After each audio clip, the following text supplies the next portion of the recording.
The following is a presentation of the St. Louis Chess Club.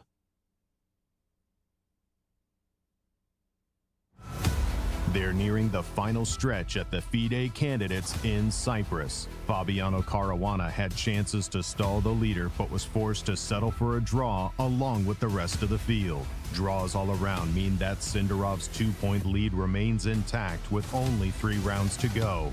Day 12 of exhilarating chess coming up next.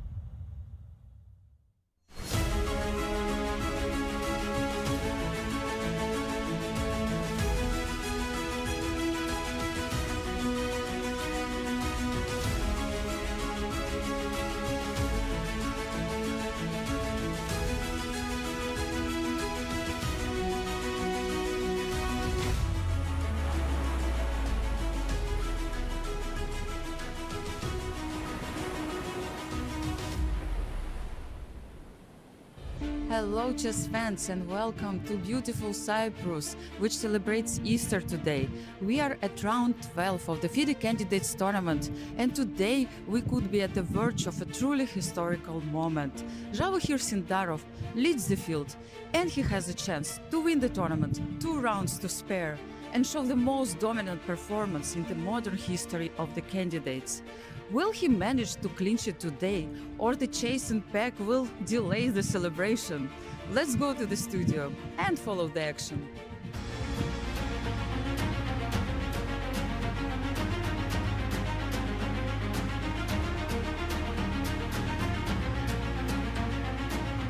Hello everyone and welcome to our show today in chess. I'm your host, Nazi Paikidze, and I'm here with the one and only Yasser Seirawan. Nazi, as always, a great pleasure to be with you. Likewise. And to be with Miro. Hello, everyone. As we come on air, breaking news. Sindarov has already drawn his 12th round game with Hikaru-Nakamura. Nazi, standings, please. Let's have a look, Yasser. As we all know, Sindarov's been dominating this tournament. Yes, he has. And after today's result, he has 9 points out of 12. Anish Giri is still playing his game. He's at 6.5 and needs a win to have a mathematical chance to pass Sindarov. Sharing third are 2 Americans, Fabiano Caruana and Hikaru-Nakamura. Fantastic. What a performance. And in the ladies. In the ladies, there is a sole leader, Wei Yi-Giri. She has 7 points out of 11 and at the moment has a full point lead over 2 players. The top seed Zhuzhiner and Ukrainian Anna Muzychuk. Will they be able to catch her? Well, in fact, those two do play. Let's take a look at the pairings in the Open. For round 12. Today we have Esipenko playing Praggnanandhaa, Matthias Blübaum against Fabiano Caruana, and the game that we already know finished in a draw, Javokhir Sindarov against Hikaru-Nakamura.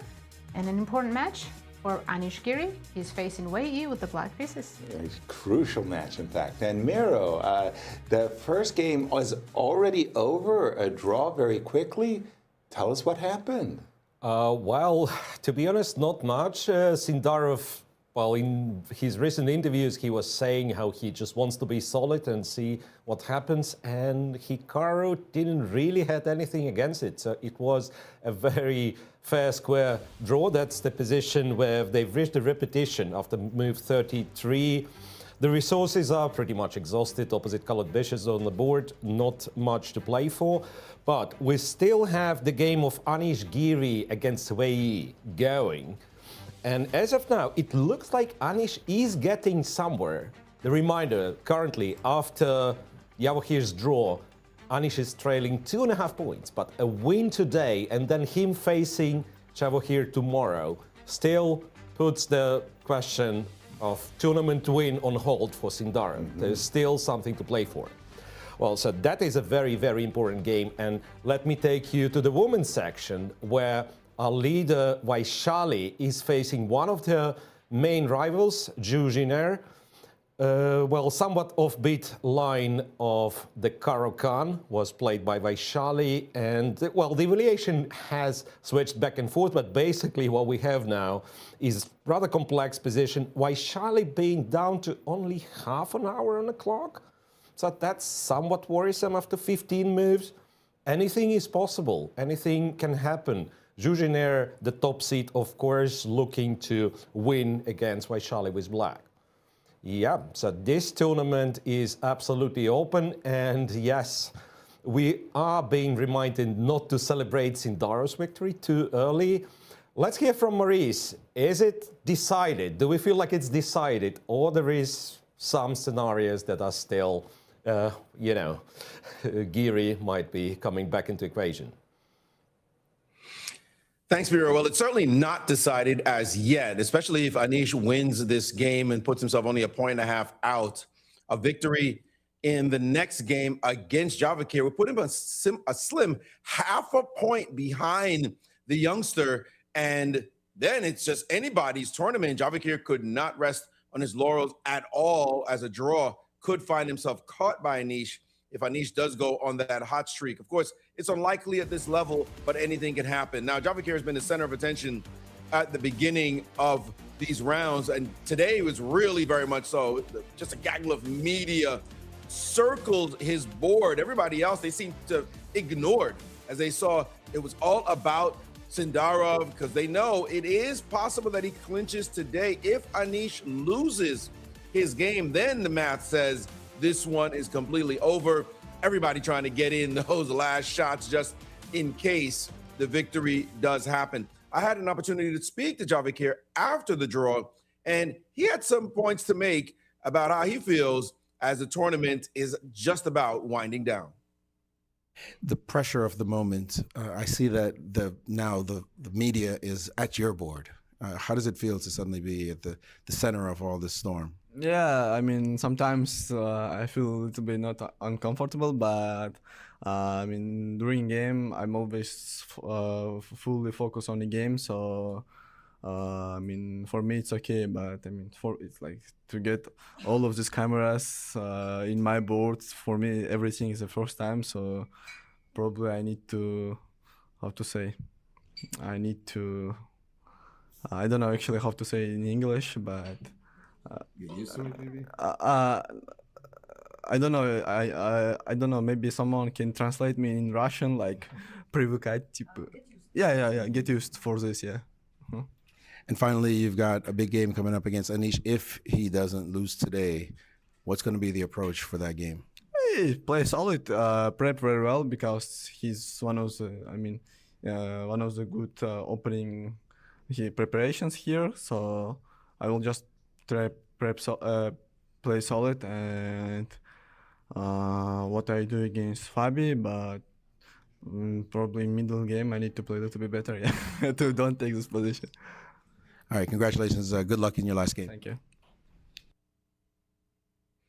Of course, he has 2 more games remaining, and he's got to be watching this game. He said he wouldn't be paying too much attention during this round, waiting to hear the result afterwards. And I asked him, how do you relax? You say you play these video games, and usually parents say, stay away from the video games. He said, they put me in another world, so I don't have to think about chess at all. Sometimes you just need a break.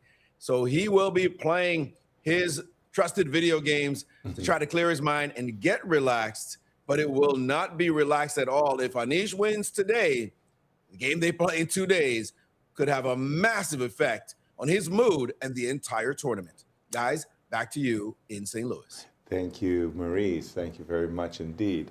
He's got to get used to all the attention and the success, right, Nazi? Yeah, it's new for him, but I think he's handling it quite well. He certainly is. Tell us about the format for these championships. Let's remind everyone that it's an 8-player double round-robin event. Players are not allowed to offer draws until Black's 40th move has been played. Very fun time control, 2 hours for the first 40 moves, 30 minutes for the rest of the game.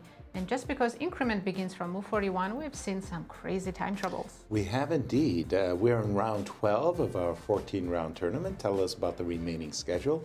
Not too many. Too many left, absolutely. Yes. Today is round 12. Tomorrow they'll have the final rest day, and then 2 more rounds to go until the finish line.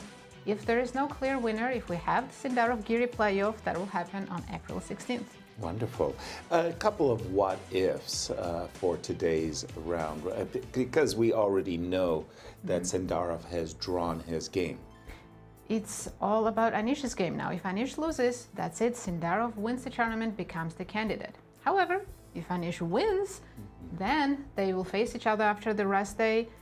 Anish has white pieces. If he defeats Sindarov, then it's all about that final round. Amazing. It will come down to that. Of course, they're playing for the title of challenger, but a lot of prize money at stake. A lot.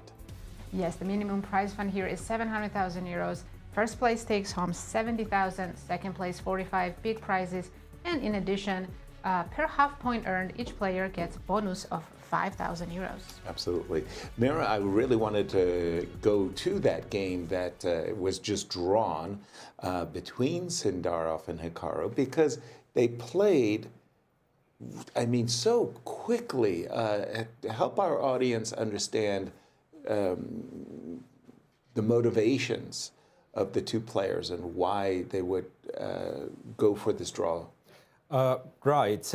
I was tempted to say Sindarov repeated the same line Fabi played against him yesterday, but it wasn't quite the case. So first, we see Hikaru going for a very, very rare move. Well, rare on a high level at least, h7, h6. So the point of this move is that if white was to go for the queen's gambit, he cannot go bishop g5, and after bishop f4, I imagine, you go bishop d6. And there are lines where you reach more or less the same position with the pawn being on h7. So black goes bishop e7 and then bishop d6 later on in the Carlsbad.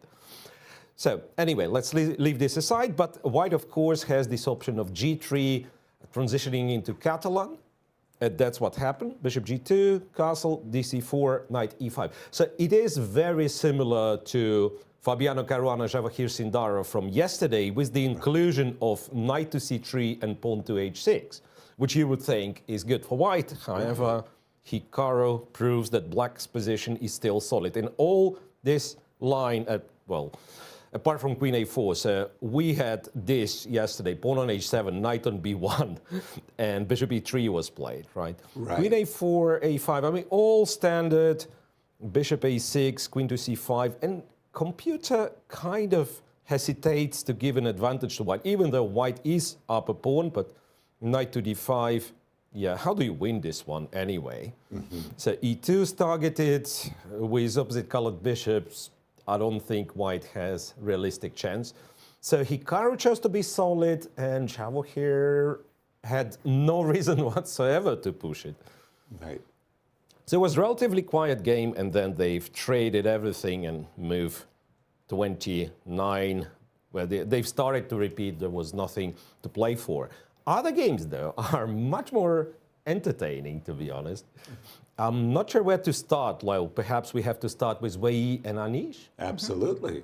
Right, because this one, that's the position on the board. And something to note, Wei Yi is down on the clock as well with white. That is where we are, move 21. And optically, this knight on d5 seems to be better than the bishop on d2, plus the pawn structures. White has the double pawns. It's not a surprise that computer favors black a little.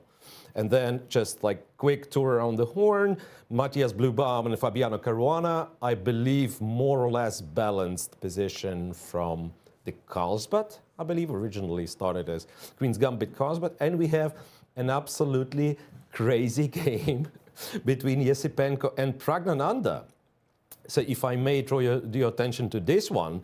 So what happened, I mean, first of all, the position is a thing in itself, but what happened a couple of moves ago, Prague took 25 minutes to play a7, a6, and that happened before we went on air.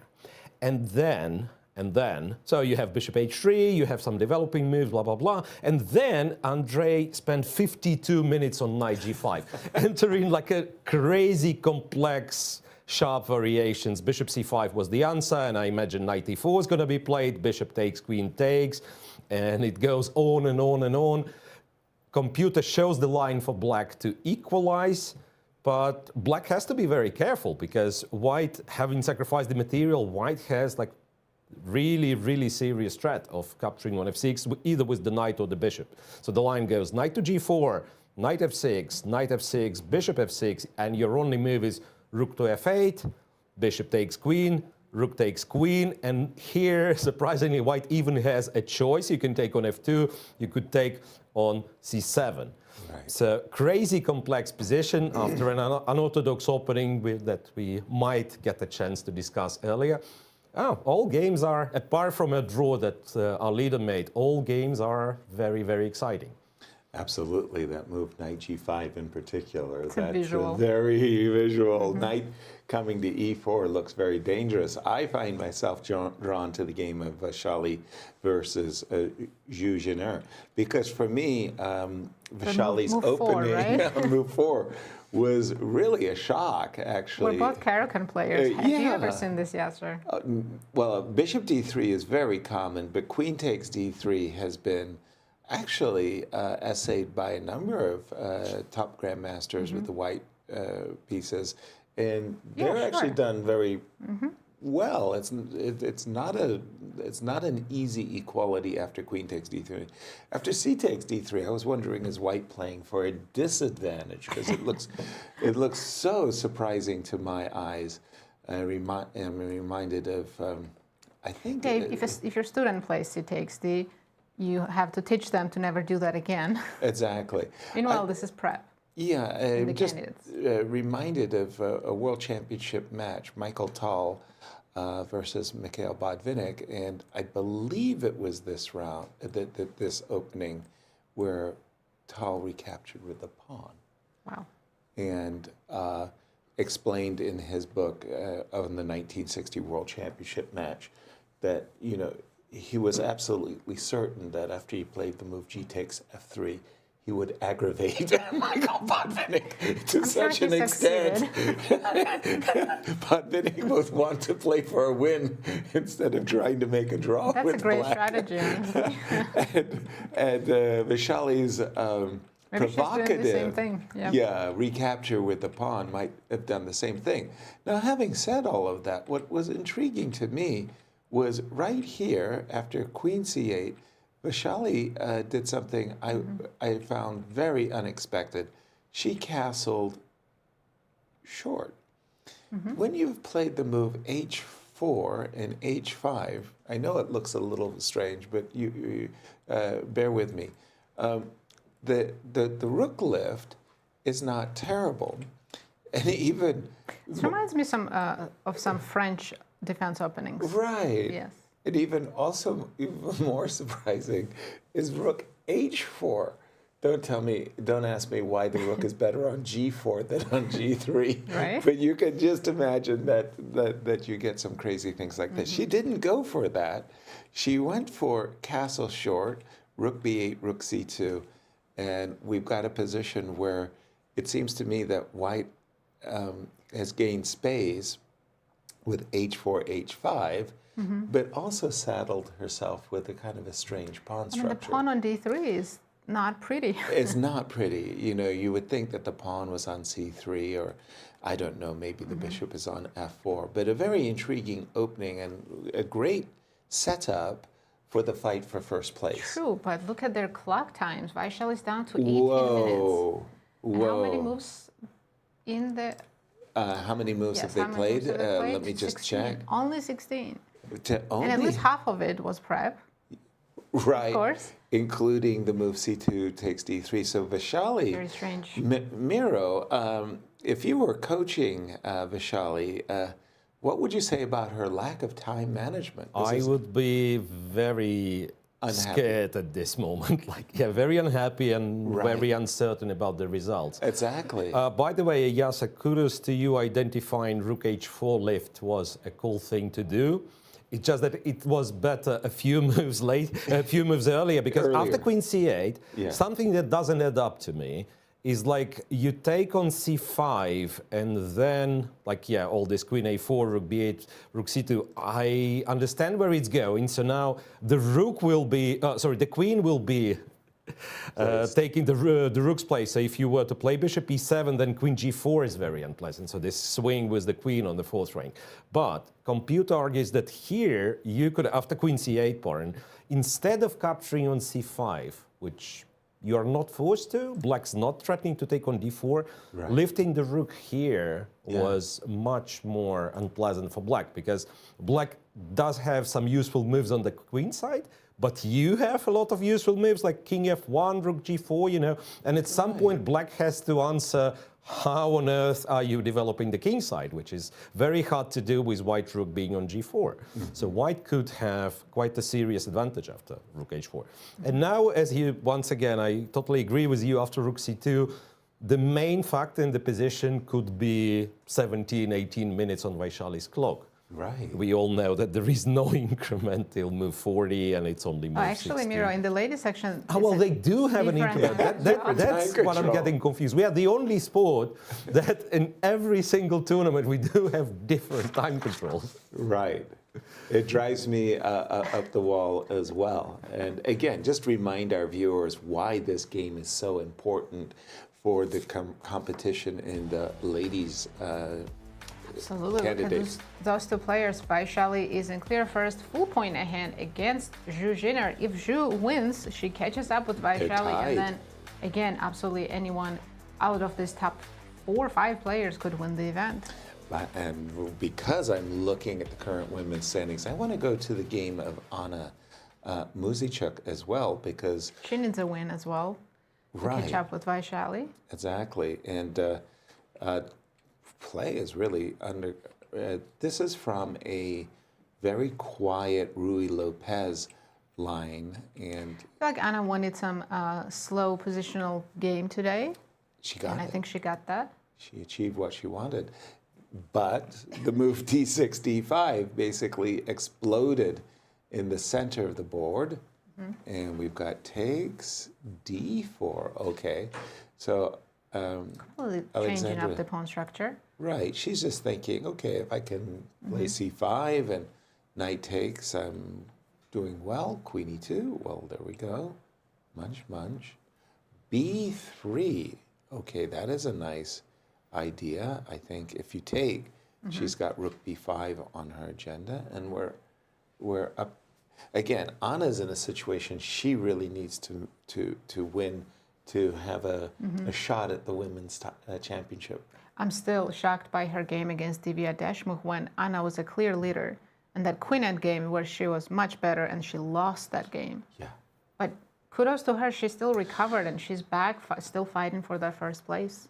Absolutely. Okay, so we'll keep an eye on this one. Where would you like to Let's take go us? to Wei Yi and Anish Giri. Let's That's do it. the important game for the standings in the open section. If Anish manages to win this game, he has an opportunity of his life tomorrow, not tomorrow, after the rest day, Yeah. round 13. And theoretically speaking, when as we were coming on air, I thought the move knight c5 was wrong. End of story. Like, you just don't play that move. As I saw the position, I actually think that black is already a smidge better. I like the idea as a Caro-Kann player to kind of clamp down on the light squares, maybe playing something like a4, queen b5. Just this knight on d5 makes it a good impression. And from white's point of view, white is starting to think that maybe his knight belongs on the e5 square. So the one thing I wouldn't want to do is what he did. So I was like, okay, I'm scratching my head by this decision of Wei Yi to play the move knight c5, because immediately Anish, with both hands, went for this capture, which makes a great deal of sense to me. Can we say this is good knight versus bad bishop? Because white's bishop's not really bad. It's just not as good as the knight on d5. Yeah, exactly. You kind of make that judgment. And Because if we put that bishop on d4, hey, bishop on d4, that's a real visual too. How does it get there? Well, it might have to go through e3, and then I might take it just to stop you. From Anish's point of view, maybe the move c3, c4 is a tickle you don't want with b3 and drive the knight away. I thought that he was going to play queen e7, frankly, Yeah, just to obviously discourage stopping. c4. okay, but c5's hanging with a check. Yeah, you have to go queen to d2. And something like a4 here, or maybe rook on f to e8, and just playing on the light squares, right? That looked most natural to me. a5, a4, not a bad move at all, but in some ways To your encouraging point, c4. absolutely encouraging c4. And let's check that c4 line. Okay. Will White manage to get closer to equality after this break? Exactly. Takes, most likely. Queen takes, and you mentioned, put the bishop on d4.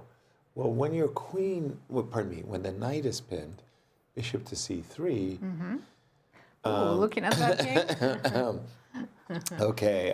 Having some ideas? Yeah, I start to think, okay, maybe I should play rook f7 in order to, munch that guy in case you get to c3. So I like the current imbalance. I think it's favorable for black. Don't But, sound so sure about that. but when I see the move c4, Yeah, when things open, then we know bishop can become very strong. exactly, I have Black's to be king- concerned. Like when Anish played f5, it was a good move at the time, but Right. now the king might become weak Yeah. if the position opens up too much. As we were coming on air, Miro, you were saying to us that this position is something that Anish dearly hoped he would be able to achieve. He must win a very difficult game today against a very tough opponent, but he's got a position in imbalance that, well, gives him every right to play for advantage. Right, and again, after f5, knight f2 was the better move. And I guess the fact that Wei went with knight c5 and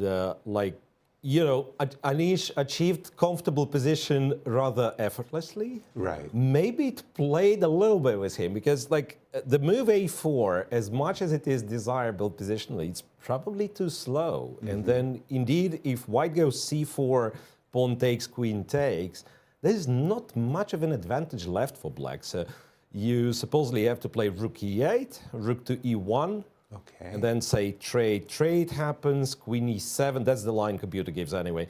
Bishop g3, don't ask me why not f2, but g3 clearly is preferred. Bishop g3, and I guess the bishop goes to d6, not d4. Right. So instead of a4, there was a moment to play rook e8 immediately. Right. But then one has to answer a question like, what do I do after white's a4? And apparently a4, b4, c takes, a takes is good for black. But, the change of a structure that you might not necessarily welcome because white gets the a pawn, white undoubles his pawns, but then your knight on d5 is like super stable.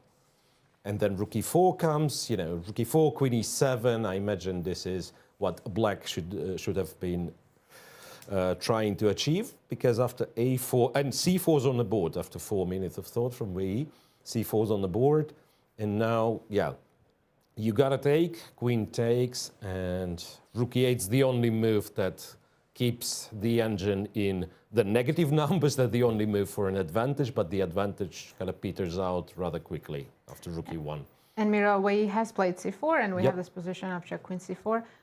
If not rook e8, if, let's say, Anish doesn't want to trade pieces, wants to keep as many pieces on the board as possible, what could he do? Yeah, but that's the question. I think there are not that many clever moves, because now you have to guard the a4 pawn, so you don't have moves like, theoretically there is rook b8, but that leads to queen takes, rook takes, and I like it's the actually rook on white. second. Yeah, actually, rook on b2 is very dangerous, it seems like. Yeah, but white starts having ideas like bishop h6, or even simply rook f2 and then threatening to take on c6. This one, computer's unbothered for white. Rook e1, white might be even a tiny bit better. That's surprising, because if I saw the rook on b2, I would be Yeah, worried. rook on b2, he's scary indeed. But somehow, it's one of those positions which we humans, we see one pattern, we see black's rook on a second rank, and quite often we just discard and we never go deeper than that, right? Like, okay, I don't want my opponent's rook to be on a second rank. But if you look at it a little bit closer, you understand, like rook e1, white has everything active, rook on f2, I guess, covers everything, so you're not getting checkmated. And again, when you open the position up, right, bishop is a long-range piece, so now bishop h6, bishop, I don't think bishop goes to a5, but all I'm saying, the knight on d5 is no longer as efficient. It doesn't reach different sides, edges of the board, right? It's centralized, it's still a very good knight, but the moment position opens up, Bishop also starts to breathe freer. So this is it. Rook e8 is played. Still somewhat something to play for Anish, but it's not impossible that Wei Yi will just hold this position. Right. Thank you, Miro. It's hard to imagine that Sindarov's results, which is so phenomenal, +6, hasn't already clinched in the tournament. But let's update some graphics. We'll start with the live rating. His Let's performance. see how much rating he's gained. After 30. 12 rounds, he's gained over 30 rating points. He started at 27.45 and now he's at 27.75. Don't For a forget that 20-year-old, that's I know, incredible. for the draw today, remember, he was playing against World the number number 1 two. seed, who happens to be number 2 in the world, by the way, Hikaru-Nakamura. So Sindarov's short draw, or quick draw, gained Got him some rating points, yes. Yeah, it was like at 28 points yesterday. How about his TPR? I believe it dropped because at some point it was at It dropped. 31.50. After he made a couple of draws, now it's only 29.42. A mere But 29.42. the key thing about this graph is that how much better his TPR is compared to everybody else. Yeah, it just, No one is even close. Anish is the only one chasing him, who is at 2,800. So it's just phenomenal. it's been a one-man show. And his line score, It's a very pretty graph. it really is Full of a ones. Mona Lisa. Oh, look at that. Chess. Undefeated. 6 draws and 6 wins. That's such a beautiful score. As we say, no donuts. And no donuts. And donuts. hey, he might pull a Nepo where if he wins a round before, Yeah, at the very he end. might lose the last round. But And in case he were to win this event, how does he match up? wow, he matches up very well Wow. against Gukesh. In classical Are you matchups, kidding? they've drawn once and 2 wins for Javokhir Sindarov already. Notice their ages. That's the That's a crazy. shocking numbers there. Javokhir just turned 20 earlier this year, I believe, and Gukesh is still only 19 years old. Just because of their ages, the hilarity of those 2 wins might be from the under When they were 12, 12 or under 7. 14. Because we know Sindarov said he lost to Prague when he was 7. It was a very painful loss. It so. still hurts. It still hurts. Wow. 2 wins, 1 draw. I mean, going in, if he wins the candidates, goes into the match with a plus score, you're feeling confident. You're feeling Exactly. good. 20 years old. That will be the, in case, we were not calling it, but in case, that will be the youngest world championship clash by far, because Gukesh obviously is the youngest world champion in the history of the chess world. But Sindarov would be the youngest challenger. Well, except for Gukesh. Gukesh became the youngest course. challenger. He was 18 at the time. Right, there you have it. All right. Let's check in with Fabio. Let's see how he's doing against Blübaum. Indeed. Actually, we should mention how solid Blübaum has been in this event. It's his first candidate. Impressive. The rating difference between him and the top seed, Hikaru, is over 100 points. Right. And yet, Matthias only lost 1 game to Fabiano. Exactly.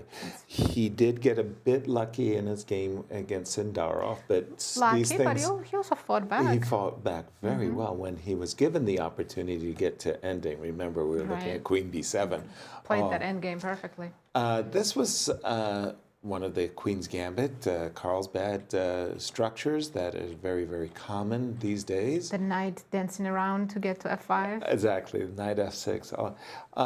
It's become the go-to square is the D6 square in these structures that white is often, maybe exclusively playing for a minority attack with B4, B5. The knight on D6 is super well placed in those lines because of the weakened C4 square. Good outpost on C4. Exactly. Let's go to what happened, and here we go with the minority attack.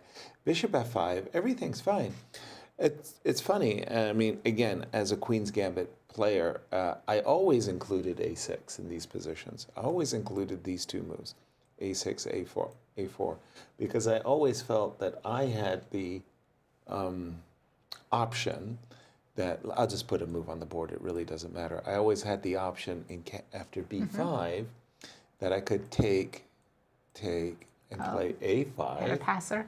Get a passer, or Again, depending on the exact moment, I have the option of trading and capturing. Opening up the A file. Exactly. So that was why I always, myself, included the move A6. Fabi forewent that and instead played King G7, allowing white, I don't know, but for me, I always thought that this position's favored white, full stop, because I thought that, you know, A4, A5, this majority wasn't as potent. Right. And the pawn on a little It's bit. not weak at the moment, but it's a long-term target. Exactly. The good news from Black's point of view is that this knight is actually Where really, would you really put that good. knight? C5. C5, you mean? And Yeah. There's a clear path to C5. And there's a clear path to C5. I think Matthias is preparing for that right now. He played Takes, that was a King G1, check. choosing check. Why King G1? Why queen? Exactly. Why? He's opening up B3 square for the knight. That's an interesting choice for the queen. If the idea was to Avoid stop the queen trade? yeah, you'd think you'd want to go to A3.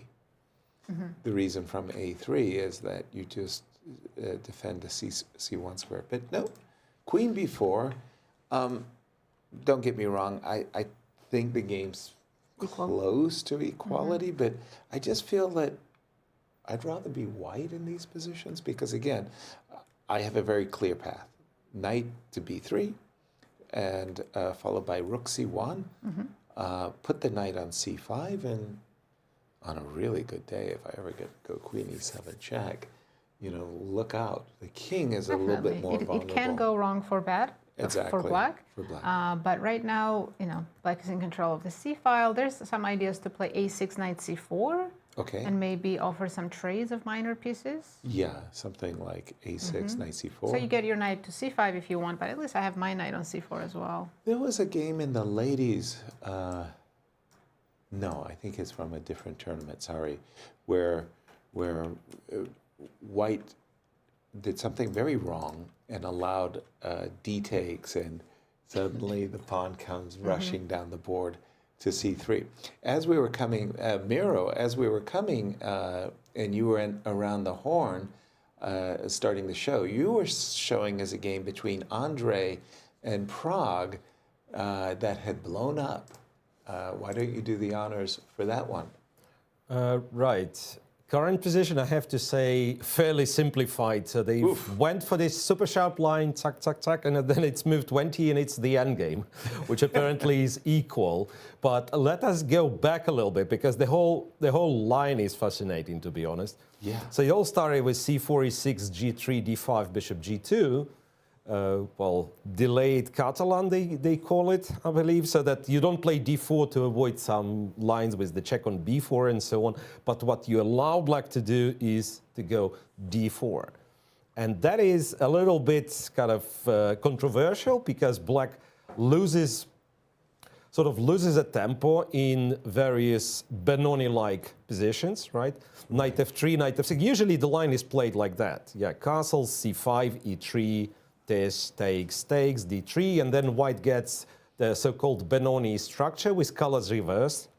One tempo up because white plays the setup which normally black plays, and potentially then the other tempo up because black will have to play E6, E5.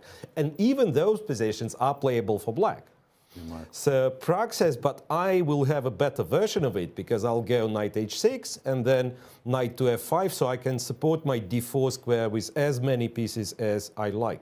e3, by the way, knight f5 was a possible move here, inviting e4 and then going to e7. The engine argues that even this one's playable, which is like really surprising.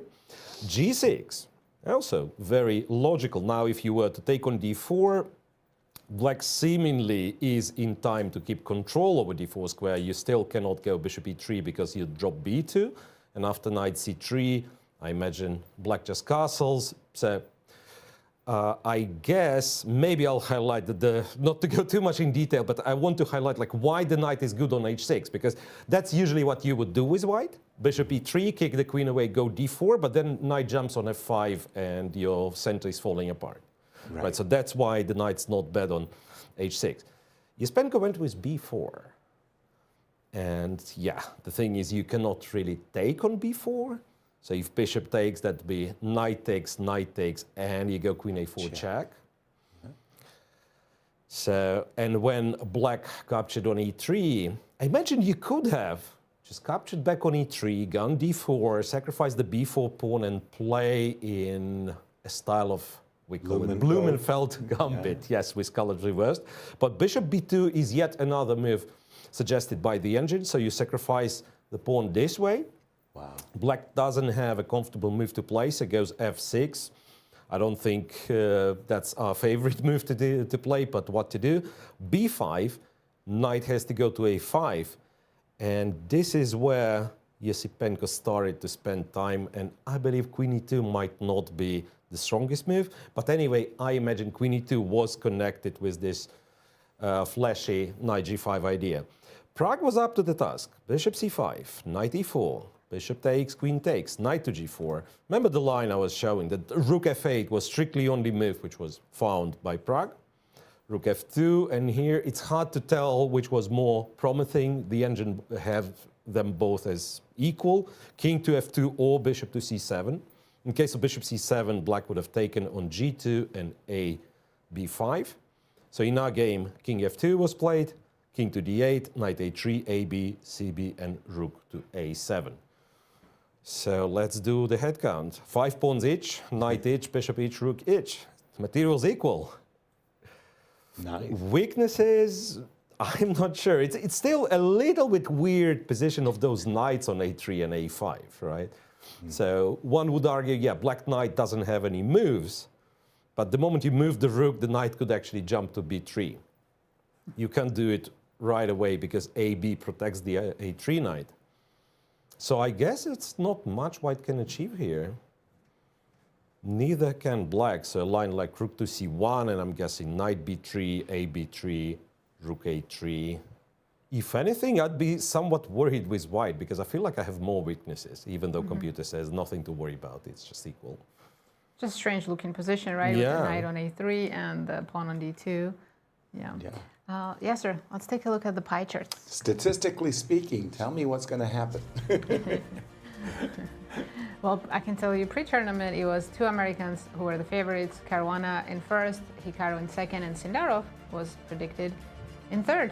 Actually a very good prediction by Ben, because most people did not expect Sindarov to have such a good chance.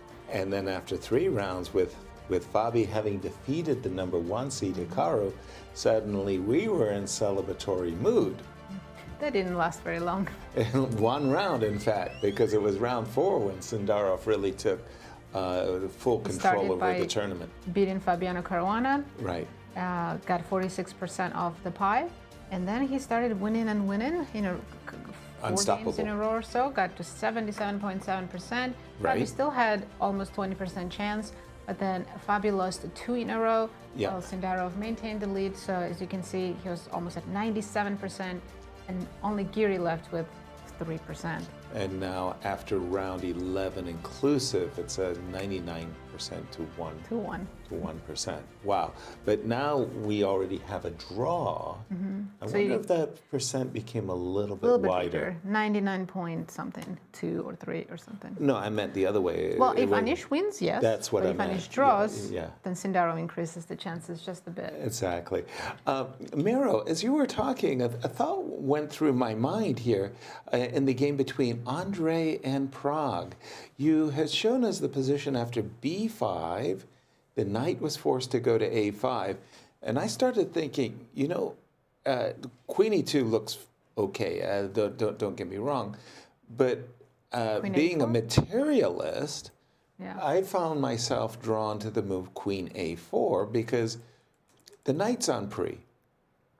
And if you play the move b7, b6, which I think everybody would just simply want to do, then, okay, this bishop's in ambush and this bishop's in ambush. I realize, of course, that white's a pawn down. In fact, it's a tragedy. But suddenly the move knight g5 and whoop,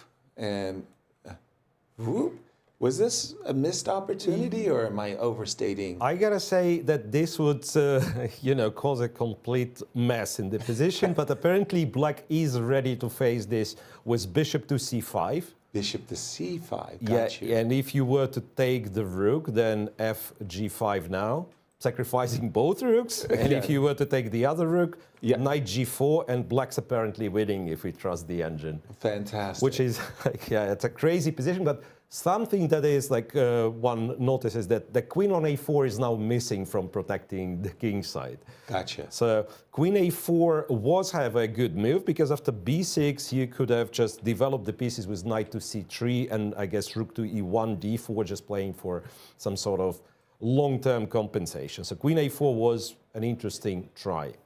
I see, because it's not every day that I get to see white going bishop takes a8 and bishop takes h8 in the first dozen or so moves. But queen e2 was on the board, and they followed this very sharp line that you mentioned as we were coming in air.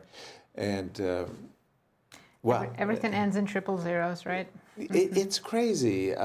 Sometimes I see these openings where you play the sharpest looking Najdorf under the sun. You play a forced tactical sequence, and it's triple zeros at the end of the day, and that seems to be the case. Check in on the Wei Yi and Anish. Let's do it. That's our key game. Game for the standings. We did predict some moves. Rook e8 was played, and then Wei Yi, instead of rook e1, he played rook e3, traded the other rook, which is also probably fine. He wants to put the bishop on d4, I'm guessing. And now rook b8 makes sense. Yeah, I think that was the first, as we were coming on air, you were saying, yeah, put the bishop on d4. Well, actually, let's show that if you put it now on d4, you'll lose it right away. Unfortunately, whoop. Queen d3 only move, and knight f4. And that's how we lose the game, as the bishop will hang with a check. As well as everything else. So no bishop to d4. So would you defend the b2 pawn here? Well, Miro already showed us that it's not terrible if Black's rook gets on the second rank, but we still don't want to allow that. No. But how do you defend, right? Exactly. I'm afraid that our bishop's not hanging because bishop h6. So I'm defending it tactically. I like that. I like that move. I mean, in a sense, you're kind of setting up for threats. I suppose the only thing that would hurt my feelings. Queen, if I go queen e2, threatening. Queen e2. You have rook e4. I don't like rook e4. E6. Allowing rook e4 with a tempo, it doesn't sit right. Exactly. So maybe queen d3? How about queen a6? Well, you're always going for the pawns. Shh, it's a secret. Don't share it with the rest of the world. It's not that I'm just going for the pawn. Yes, I am. Oh, queen a7, sneaky. It's not that. So let me take on b2. Is that too risky? Well, that is risky. Rook e1. Okay, I'm starting to. There's a fear for Black here. There's a king that's a little bit saucy. Saucy. Saucy. No, this is definitely not what Anish wants. Right. I mean, the bishop on e3 that had been a tactical target is suddenly playing a little bit of an awkward role in the attack. Again, a hugely important game. Anish Giri loses. That's it. It's over. Ahead for Anish. Today he's playing Wei Yi. Well, first of all, Javokhir's road ahead. It's funny. He's playing the two players. Exactly. This match, Javokhir will be playing both Anish and Wei Yi in the last 2 rounds. And if you look at that graphic, in the first half, well, how did Javokhir do with Anish? It was a draw. But he beat Wei Yi. Wei Yi may be seeking his revenge around 14. And again, if Anish loses, it's over. It doesn't matter. A 2-point with 2 rounds to spare, it's over. Yeah. It would be 2.5 actually, if Anish loses today. Exactly. But it will be But of course, he'll Anish clinch is- with 2 rounds to spare is what Exactly. I meant to Anish say. is thinking about winning today, so tomorrow's match, not tomorrow, again, it's a rest day. Right. In 2 days, his match against Sindarov is the most crucial game in the chess world this year. right? I think everybody in the chess world will be watching. But yes, sir, we have a very special guest joining us. Marvelous. It's Grandmaster Maxime Vachier-Lagrave from France. Maxime, nice to see you. Hello, Nazi. Hello, Yasser. Good to see you too. Yeah, tell us, where are you? Oh, I am on vacations, so, enjoying life a bit, but, even on vacations, I'm following the candidates and, the lack of drama, but maybe tomorrow, the day after tomorrow will be the last chance. Right. But for that to really happen, Anish needs to win today. Also, there's plenty of drama left in the women's candidates. Right. Maxime, pre-tournament, did you have a favorite or anyone specifically you were rooting for? I thought Fabi was obviously the clear favorite. That doesn't mean I thought he would win, actually, but in general, I felt that, with 6 candidates and, of course, this option that he has sometimes to absolutely overperform and crush a field, I thought it's two good assets for him. I liked, for stylistic reasons, because I felt that there wouldn't be so many chances to win, and with the ability to be solid and be decisive. I thought both Anish and Wei Yi could do something good. Anish is actually performing well, but Wei Yi has been playing below his standards, I would say. And Javokhir, of course, the man of the moment. I should mention him, of course.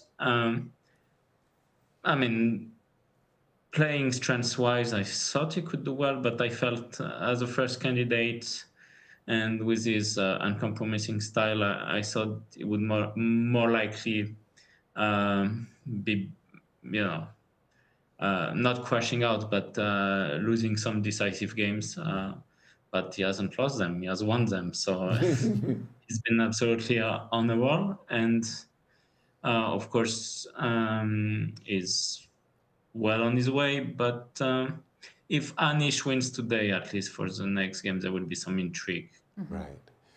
For us who do not know Sindarov at all, his result has been nothing less than a sensation. Is it anything you could have imagined? Yes, well, I think it's on you if you don't know Sindarov by now. But, well, he hasn't been playing Grand Chess Tour, but of course, when it comes to his playing strengths, I've recognized him as soon as 2021. So first of all, in the World Cup, he won his match with Ali Reza. Yeah, that was in the first round, and that was a sensation, especially because he knocked him out in rapids, and then I think went all the way to round of 16, if I'm correct. But then, more importantly, so bit of a story on my end. So we were playing the Grand Swiss again in 2021 in Riga.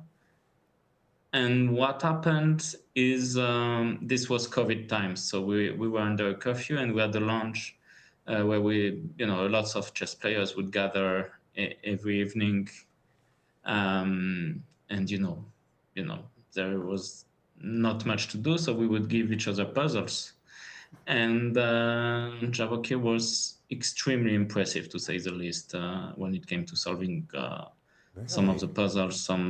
Some of them I knew were tough. Some of them I actually gave out. And he was, 15 years old? He was doing really, really well. He was 16, I think. Yeah.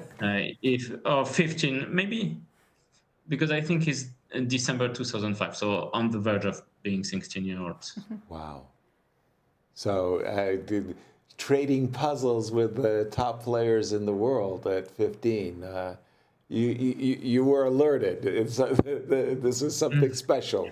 Yeah, I noticed. I mean, a lot of capable players. Of course, Nodibek was there. I think Vladimir Fedoseev. I mean, tons of great players. But I mean, Param as well. His performance was standing out. Yeah. Nepo is taking a vacation, but his vacation spot is in Cyprus because he wanted to be a part of the history. He wanted to see history unfolding. Were you at all tempted to go to Cyprus? No, I was not really tempted to go to Cyprus. I mean, it's probably a good vacation spot, but it's a bit far away. Gotcha. Maxime, do you want to share your thoughts about Anish's game right now and tell us if he has good chances today? Yes, absolutely. I thought he has some practical chances, and I think it's still the case. I mean, the position is around equal, but his knight on d5 is standing out in this position. So even long term, I don't think the game has any reason to dry out. And with the time left, I mean, 23 minutes is quite a lot to make 15 moves, but still maybe a couple of important decisions to make for Wei Yi. Right. So, I mean, Anish has been playing very solidly, took his chances. I like what he has done in this event. It just so happens that one player has been spectacular. And also maybe the first round loss with Prague was unfortunate in hindsight, of course. Right. In this position, I think Nasi and I had been looking at bishop h6 as a candidate move, if you will, for Wei Yi. Of course, yeah. I mean, it's absolutely a candidate move. Especially you want to follow it up with something like rook e1. Yes. And then, for this reason, I guess I wanted queen e7 after bishop h6. Exactly. With ideas of rook b4, rook takes b2 next. Yep. I think that's... Are we grabbing pawns? Also, you could consider queen f6 maybe after bishop h6. Queen f6. I'm a bit sneaky, but I guess you know what my intention is. He wants to drop the bishop. g5. Look at Sneaky. Yeah. What about rook d1 here, though? Rook I d1. also have some ideas. Are you going to sacrifice an exchange? But you do have bishop takes g5 at the end, and queen e5 check. Yeah. But rook d1, I guess I could go.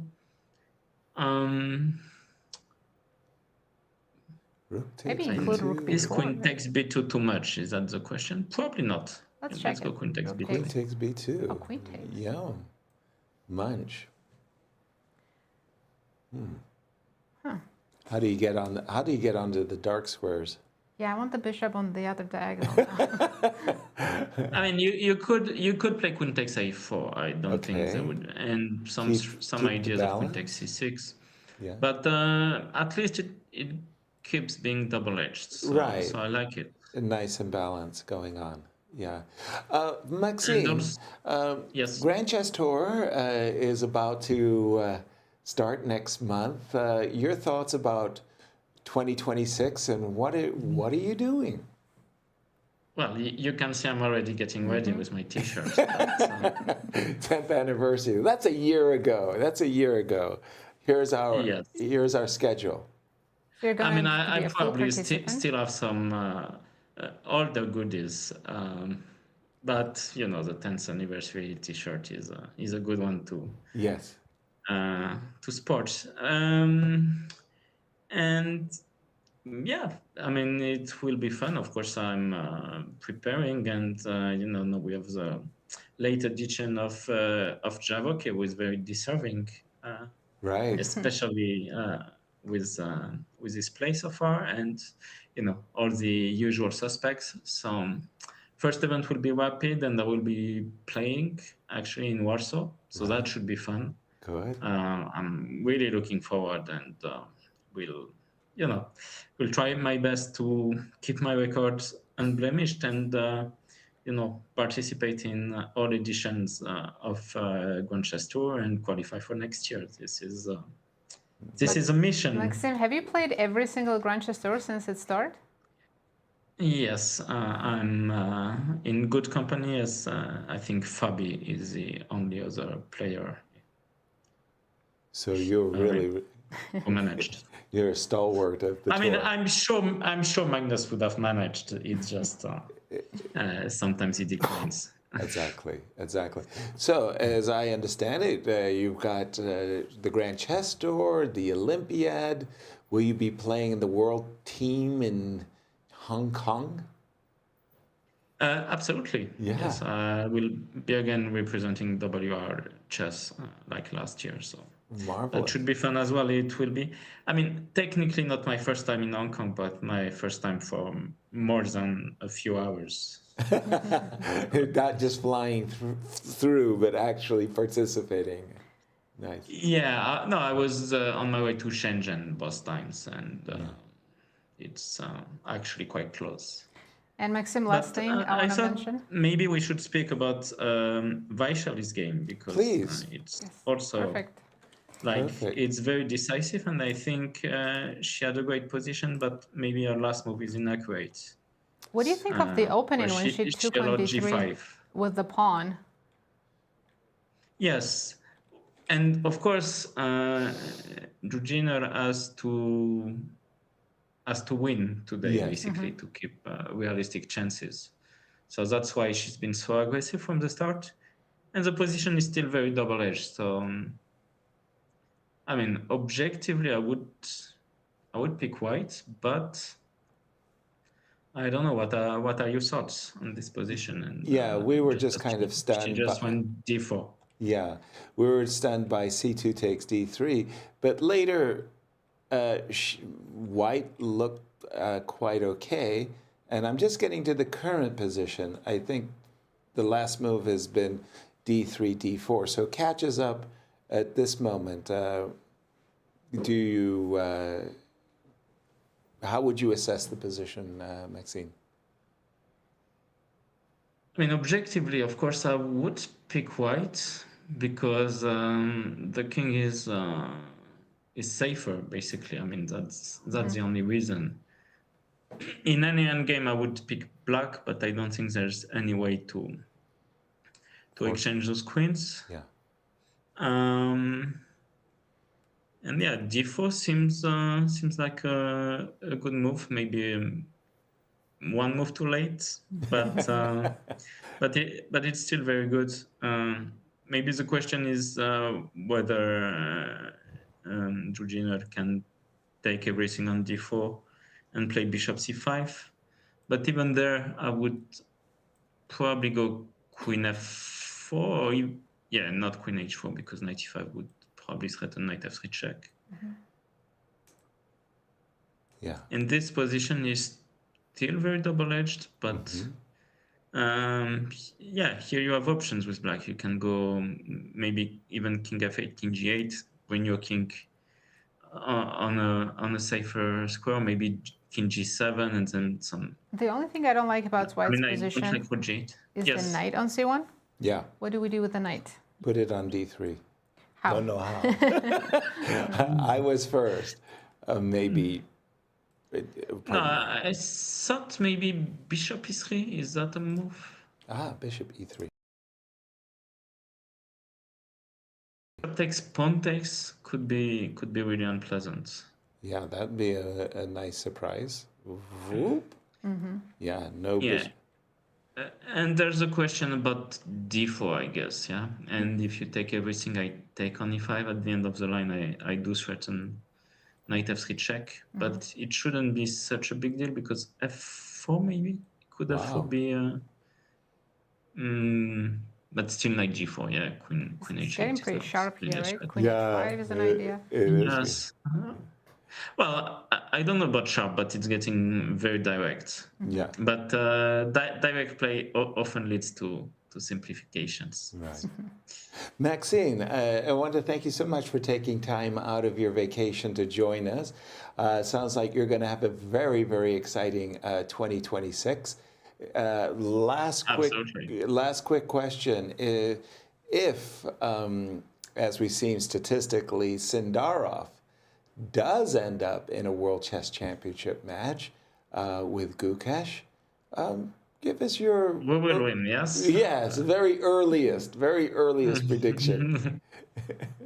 Yes, I'm not good for, for picking out a winner, but, I rely on my dice to decide who will win. But what I will say is that are discounting Gukesh somehow because, of course, he hasn't been in great shape. Right. But I think he thrives on direct. Gukesh thrives on direct play, on complications, and of course Javokhir as well. So this could be a very, very fighting match, and both players have will have a lot of time to prepare. Especially, of course, in a way it's a pity, but I think it may be the right decision for Gukesh to pull the brakes on tournaments playing and to focus on his preparation for the defense of his title. So of course I know he will play the rapid events in the Grand Chess too, but we will miss him in the classical events both in Bucharest and for the Sinquefield Cup. But yeah, when of course, his first two tournaments of the year in Vik and in Prague were, lacking some,